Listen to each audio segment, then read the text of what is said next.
Salut, si la vidéo vous a plu, merci de mettre un petit like, ça fait toujours plaisir.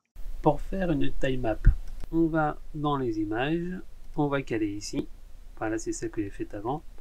Quand on clique, bon, on a un gros pâté ici et il va falloir le décomposer. Pour ce faire, une fois que c'est sélectionné ici, ici, on va là jouer sur le multiple.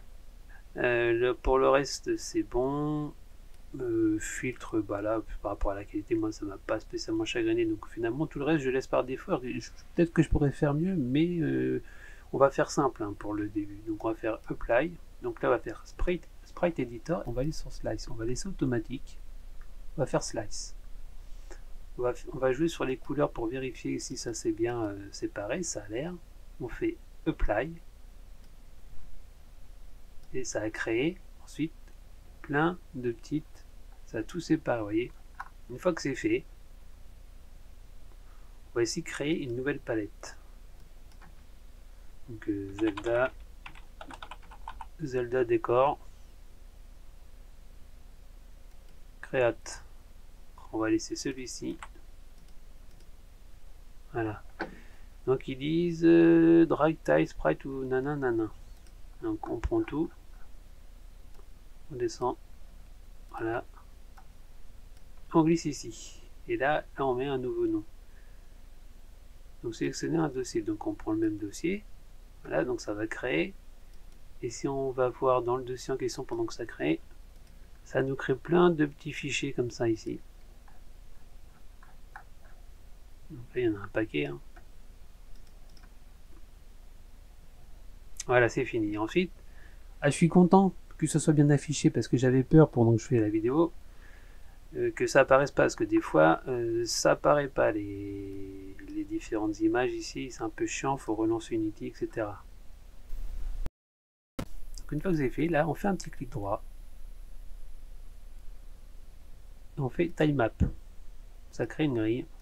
Avec la première time map qu'on peut dire, je sais pas moi, terrain.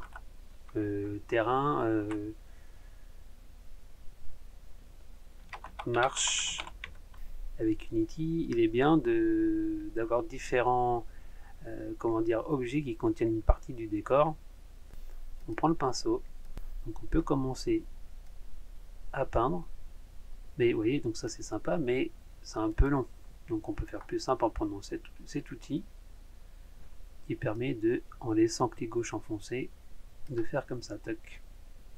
Voilà. Donc on sauvegarde quand même. Ensuite, on peut éventuellement rajouter, je sais pas moi, ça comme ça, tac.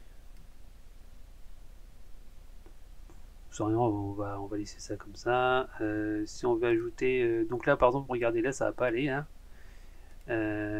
Si je prends ça, ça donne rien en fait là.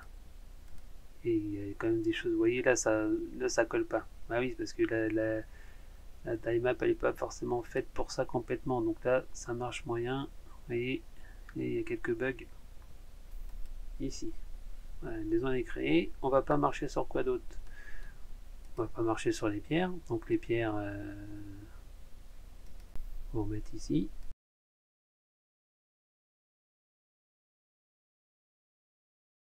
Bon, vous voyez, vous avez compris le principe hein, de comment on fait une time map. Il n'y a pas grand chose à dire en plus.